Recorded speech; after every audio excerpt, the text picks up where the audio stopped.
Hello and welcome to GNN, a weekly Fallout-themed podcast brought to you by Shoddycast, makers of Hidden History, Storyteller, a Fallout lore series, and Elder Scrolls lore. I'm your host, Charles Battersby, and with me is my co-host, Austin Horrigan, mad scientist extraordinaire. So this week, speaking of mad scientists, this week we had the intelligence video launched, and also last week, the bastards at Bethesda did it again as soon as we launched our podcast on Thursday. They released a new video with Todd Howard talking about a bunch of cool stuff from Fallout 4. So let's talk a little bit about what Todd Howard had to say last week, then we'll get on to some intelligence stuff, and we'll also have the return of the Artsy smartsy segment, in honor of this week being Intelligence Week. Wouldn't you say so, Mr. Horgan? I'm very excited to be all snooty smart, even though I had a ridiculous amount of trouble actually finding the movie in question. Yes, it's quite something just for the academic elite. All right, but for now, Todd Howard said a bunch of stuff about Fallout 4, but one thing that really leaped out at me in this video was he said that even he doesn't know everything that's in the game, that as he's going around watching the different designers make stuff, people will create huge new sections of the games, and he'll be like, oh, that's cool, who did that? So this raises the issue of, do Fallout fans know more about Fallout than the people that are actually making the games? And is Fallout 4 going to work like this? Is Fallout 4 so big that even the people making it don't know about all the cool stuff that the other 199 employees at Bethesda are doing? Austin, what do you think?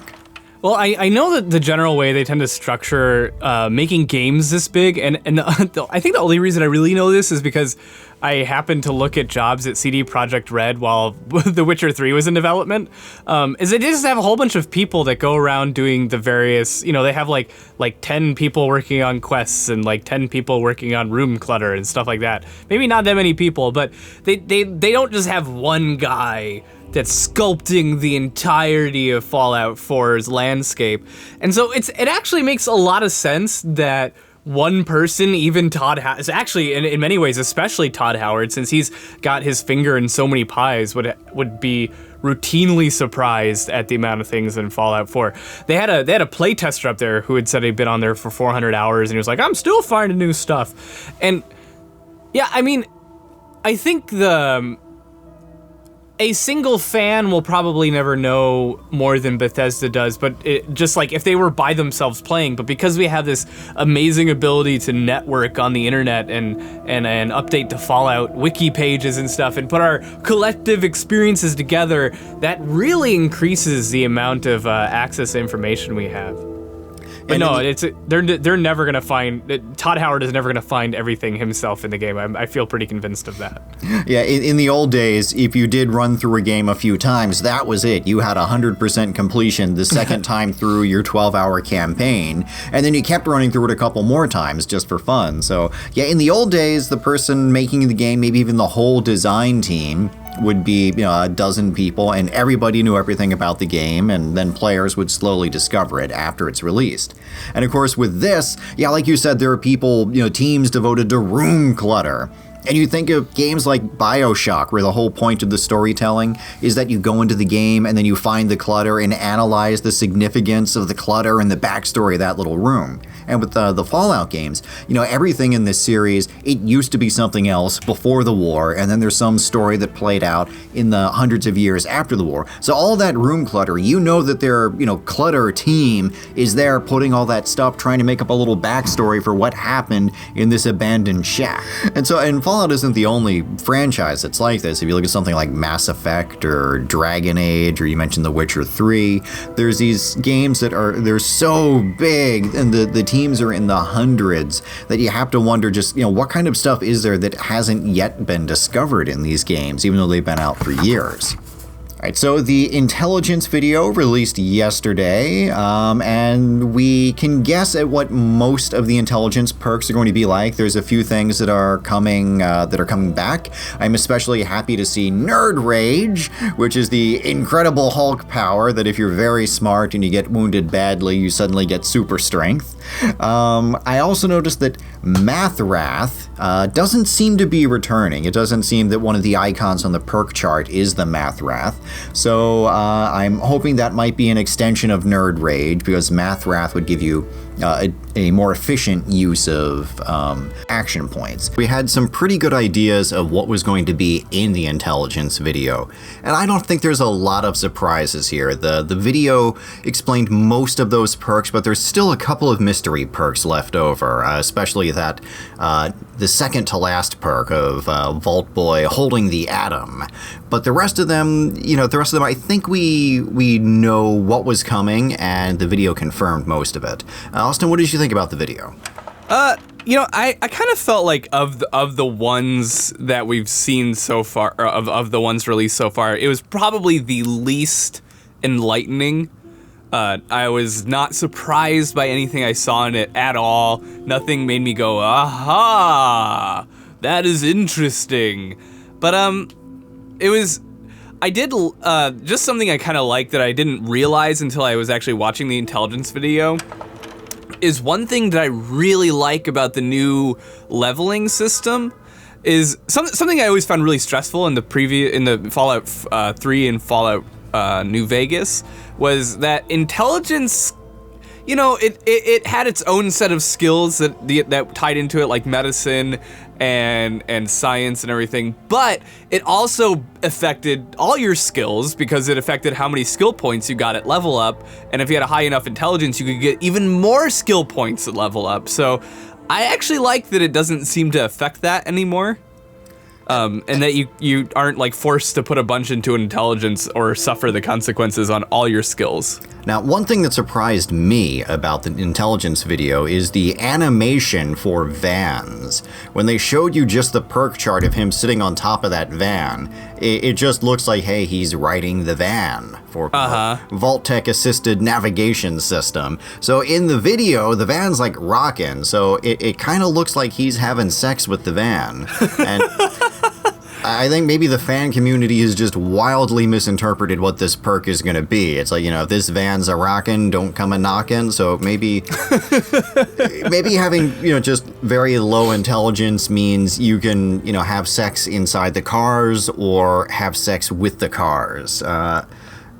Am I the only one that thinks this, Austin? I like this particular take on it, mostly because we've been looking for that weird sexual thing in Fallout 4 and we haven't had any evidence so far to go off of. So I think this is our good way in, so to speak. Sex with cars confirmed. And as you take each level in vans, you'll be able to have sex with larger or perhaps more exotic kinds of car. I feel like each video is getting more and more graphically violent as they continue on, because Charisma had him getting chopped in half. This one, he got blasted in the face with a rocket and his head exploded.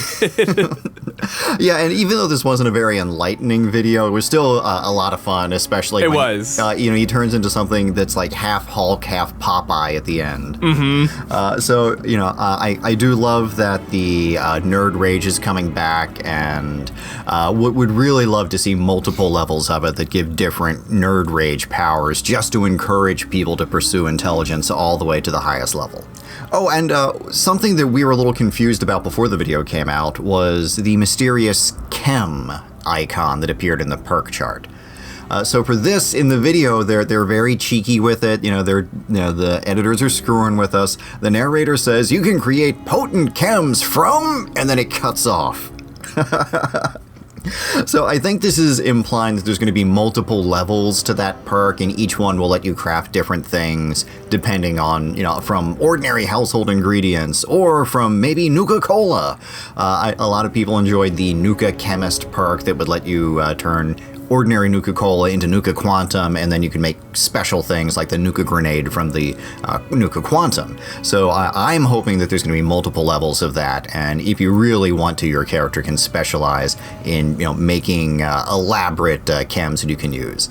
Well, and it seems like Bethesda is really determined to take some of the things that they learned in Skyrim and apply them here, and I found the crafting system in Skyrim to be the most coherent of all the crafting that they had done so far. although I did find that it broke the economy somewhat, especially the alchemy set. But I was always really bad at building stuff in New Vegas because I could never remember what the actual ingredients for like stim packs and stuff were. And it's a shame because in New Vegas you could actually build some really useful stuff. But I am kind of excited to see probably what I guess I would refer to as a more mainstream crafting approach.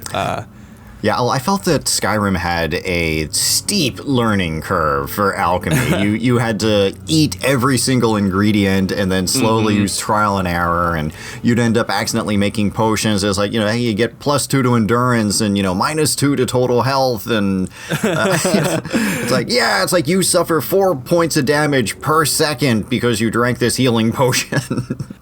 Yes. And in New Vegas, there were slightly different variants of the different kinds of chems you could make. So you could stack those when you take them, and you could take jet and Dixon's jet and rushing water, and then your character would just be full of action points, and everyone was running in slow motion. So I'm hoping to see a return of that more advanced chem/alchemy crafting here. All right, and now that we all know what intelligence can do for us, let's talk about how intelligence affects filmmaking. We have our Artsy Smartsy segment, and I've strained my brain to find the most pretentious post-apocalyptic movie out there, and I think I did it with a black and white, mostly silent French movie from 1983 called Le Dernier Combat. In English, it's often called The Final Battle or The Last Battle. And now, before you immediately just dismiss this movie, let me say it's by Luc Besson. It's his first movie, and he's the guy that went on to do The Fifth Element and La Femme Nikita and Leon, Le Professional. So he's done a bunch. So good. Yes, and this is also a young Jean Reno playing the Brute. Is the name of his character in this. So it's a cool director, cool action star, both of them, when they're just starting out in their careers. And now, Austin, you caught a little bit of this, if I'm correct. Yeah, I had a bit of difficulty locating this movie. I went to first I couldn't find it streaming anywhere that I had streaming services. I tried to find it at the library, didn't have that. I don't even think there's a video rental place in the area, and they probably didn't have it there. And I couldn't get, I looked at the torrenting it, and they didn't work, and I couldn't get my hands on it. So no, but I did watch a bunch of clips on YouTube. That's kind of it. What were your thoughts on what you've seen of this? It actually looks, of the snippets I've seen, it looks surprisingly good, actually. The visuals are all really consistent. I was expecting it to be, more campy than it was. And it's not super campy. And the kind of post-apocalyptic distress, post-warness of it is really interesting. But I didn't get a good sense for the actual storytelling itself, since I just saw clips of it here and there. Well, in the storytelling, they have a really clever way to make a cheap movie. And back in the old days, when movies were made on actual film, you would have your separate sound team there recording the sound. And so it was very expensive. And what they did is they decided that something happened in the past, and all of humanity lost the capacity for speech. And it's not only why civilization collapsed, it's why none of the characters talk. So there is sound to it, there's music in the background and the occasional grunting, but there's only 2 lines of dialogue spoken in the whole movie. And so it's an interesting way of justifying a low-budget production back in the 80s, and it's also a very clever commentary on the nature of civilization. That if we lose the ability to communicate verbally, things are just going to fall apart, and we're going to end up stabbing each other to death anyway.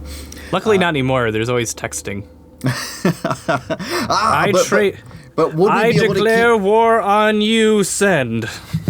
Well, but if we lost that capacity, the capacity to speak, would we be able to, just keep up mundane things like utilities? Would we be able to, just with the phone company and the electric company and, all the ordinary things in our life that we take for granted, would we still be able to do this if we were constantly texting and writing stuff out and using text-to-speech programs? And I pay all my bills online, so. All right, so you think that the premise behind this particular apocalypse is just no longer relevant in space year 2015? I think it would. I think it would obviously throw some things for a loop. But I think really, actually, to be quite honest with you, at any stage of human history, that would not actually have created the downfall of society, because we're so smart. We're so good at solving problems. You know, someone had to decide to launch, all the bombs. Like, someone was smart enough to do that. To start whatever the apocalypse was in that movie. They just wanted an excuse. Yeah, I think you may be quite right that the director and producer just wanted an easy way to make a movie without bringing a sound team around with them everywhere they went. And now, they actually originally had a whole script written, but then the only sound guy they knew got mad because someone called him a name. He's like, "F you guys, I'm leaving." Our lead actor is handsome, but he can't act good. And now, once again, in honor of our Intelligence Week, I want to point out the brilliant minds behind this podcast. We did the inaugural version of Irresponsible Speculations after Chris Avallone left Obsidian Games. And our irresponsible speculation was, obviously, he's going to be working on New Vegas 2 or Fallout 4.5 in some secret project that no one has announced yet.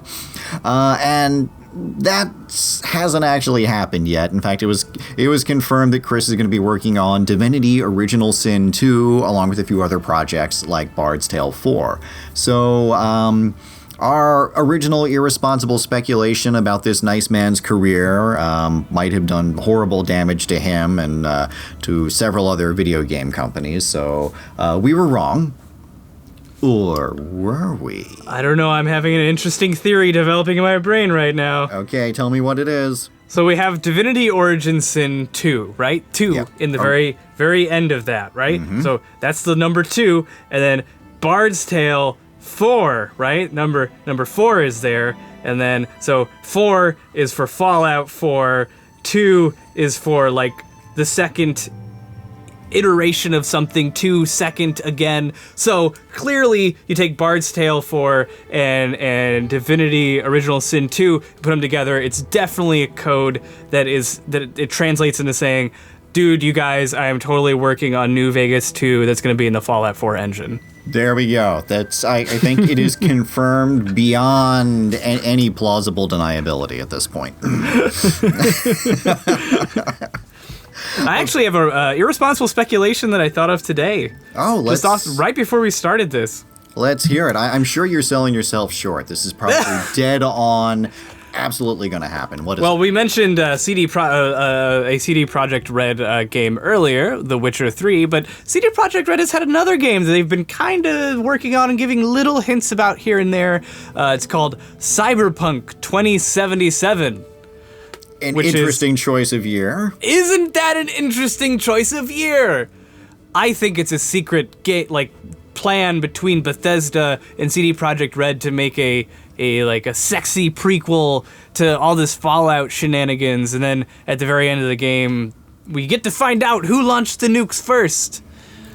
Confirmed. I think this is not irresponsible. We're not tampering with the entire gaming industry in Poland by throwing out these wild speculations. This is definitely going to happen. Look it up online. The game really exists. We're not crazy. All right, so we got some viewer questions this week. One of them is for our Ask a Lore Nut segment. And now, technically, neither of these people asked about this information, but we're going to answer the question anyway. Last week, I said I'm going to be at the New York Comic Con this week, and I'm going to be wearing a Fallout cosplay. If you're listening to this at some point over the weekend, I'm probably in the convention center. If you're outside listening to this on your phone, I'm in there somewhere. Come say hi. But I had said that I'm going to be in a Fallout thing, and someone said, Charles, please cosplay as a centaur. That was Rojaws 3. And a person named G String wrote, are you calling Charles a horse's ass? So, here's the deal for the lore junkies about the centaurs. in the Fallout games. They have wildly different appearances throughout the Fallout series.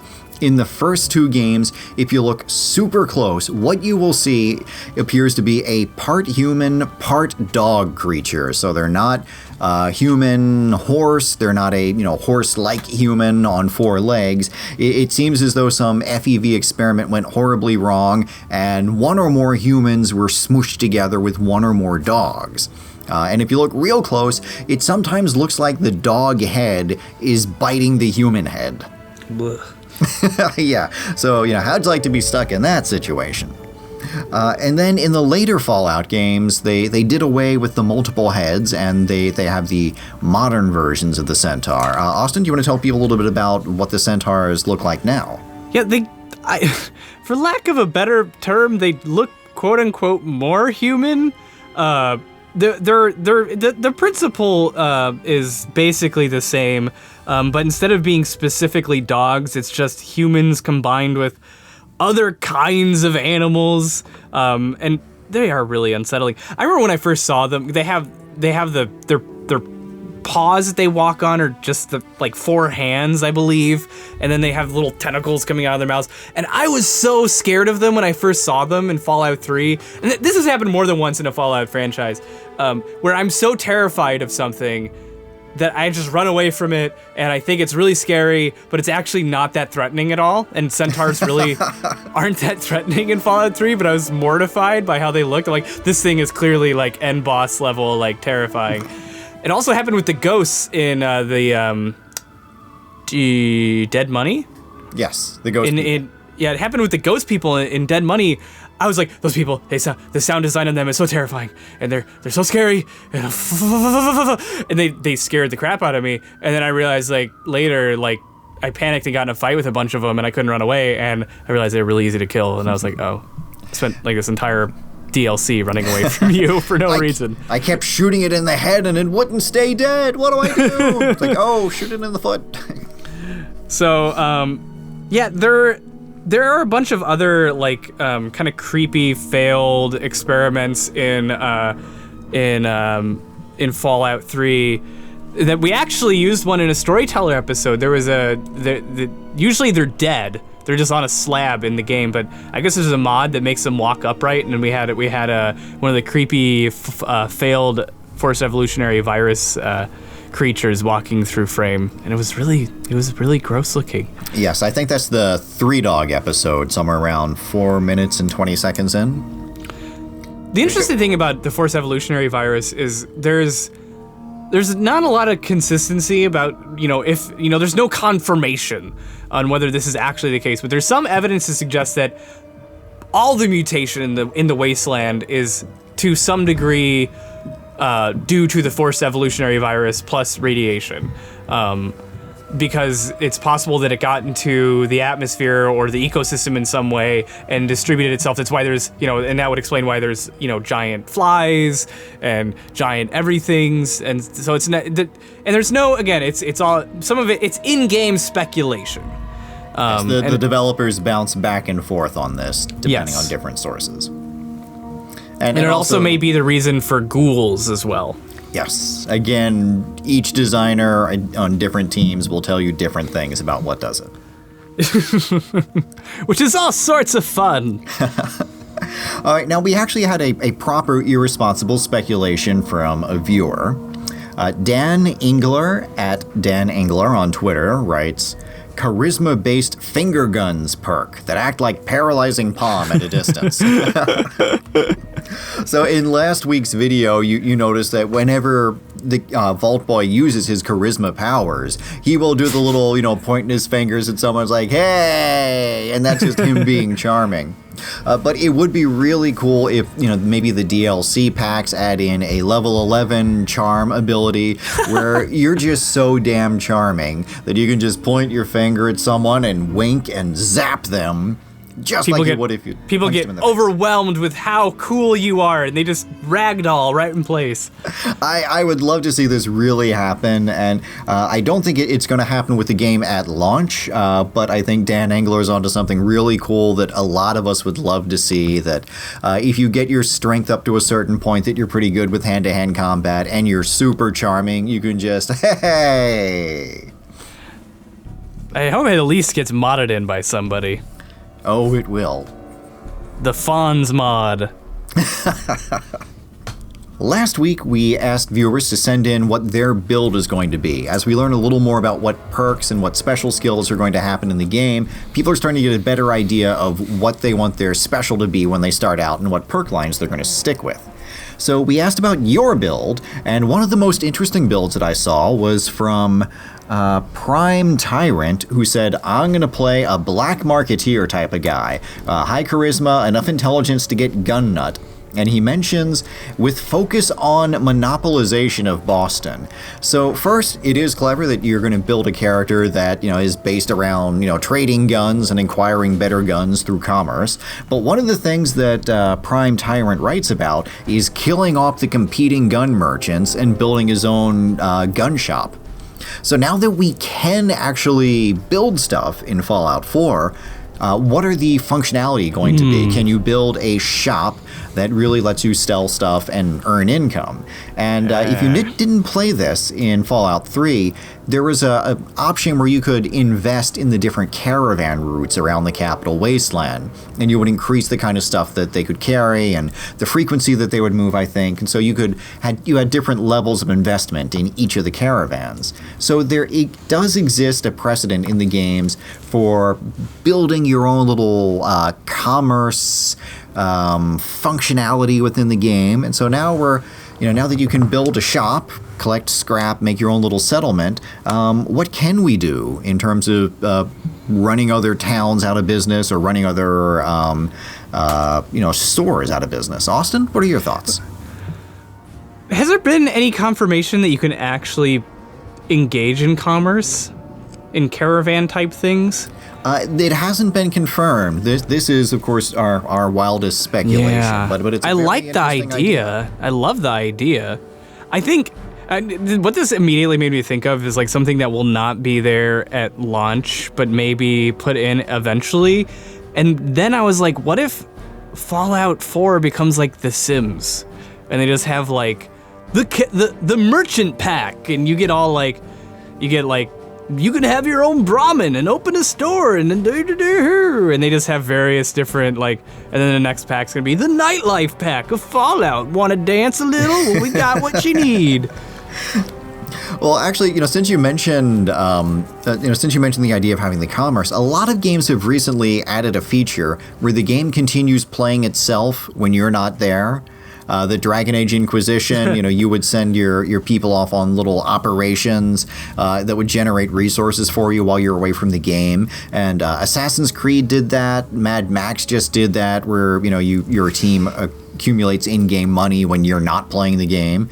So it does seem like there's a strong precedent that if you create some kind of industry within the game that you can log off, and it'll keep playing itself, and you'll be building up your assets within the game, and then you log in and go to your store or your garden and see what you've harvested. I hope there's something like this. I hope it doesn't suck, though. I mean, I think there's a lot of these practices that are put into modern games that just, they just seem like so much like pomp and circumstance for nothing. But Fallout, it could actually have a really cool application because it's a world with the economy is just in shambles. Everything's crappy, and that's the kind of game where it could actually be really engaging to try to make something work like that. And then there's a danger it'll turn into Farmville, where oh god, you beat the storyline, you build your settlement, just turn on the game for 10 minutes. Yeah, you're just compulsively checking in a couple times a day to harvest your caps or whatever grew in your fields, and not really having fun. In that way, it will very much be exactly like Fallout Shelter. It was very prophetic. Well, that's all the Fallout news this week. We will be back next week to talk about the agility video, along with whatever Bethesda is releasing in a video at the exact moment that I'm saying this right now, because we know they're going to do it. And also, if you are at New York Comic Con this weekend, I will be running around on Saturday. I'll definitely be in a Fallout outfit, and I'm going to be there Thursday and Friday. I'll be moderating panels Friday night and Saturday night, so keep an eye out for me. Austin, what are you doing this weekend? I'm going to be in my apartment this weekend doing cool apartment stuff. Puttering, shifting, shoveling dead bodies, all sorts of things. All right, so if you're at Austin's apartment this week, make sure you find him. All right, I'm Charles Battersby. You can tweet me at Charles Battersby with no Y on the end on Twitter, or you can get me at charlesbattersby.com. If you'd like to find out more about my panels, they're up on my Twitter for New York Comic Con. And I had something profound to say. I know I did. Oh, yeah, and of course, let us know about your irresponsible speculations, your Ask a Lore Nut questions, and what your build is going to be. Austin, where can people find you online? They can find me on Twitter at ARHorrigan, and they can also tweet at ShoddyCast, and I will try to respond to you there. Also, I stream Fallout Dust every Monday at 1 p.m. Central Standard Time on the YouTube channel, so you just have to sit there and hit F5 till the live comes up, but if you're subscribed, it'll obviously show up there. We're going to be completing it kind of soon, and then we'll be doing something else Fallout related, but yeah, that's what we'll be doing then. All right, and I'm about to say join in, join us, tune in. I said June. Boy, this is a grand way to wrap up the intelligence episode. We're super professional in here. So, we hope you enjoyed our podcast this weekend. Please join us again next Thursday for another episode of GNN. And don't forget to tune in Friday mornings for new episodes of The Storyteller, a Fallout lore series, as well as other fine products from ShoddyCast, including Hidden History and Elder Scrolls lore. Thank you. I'm Charles Battersby. And I'm Austin Horrigan. See you later.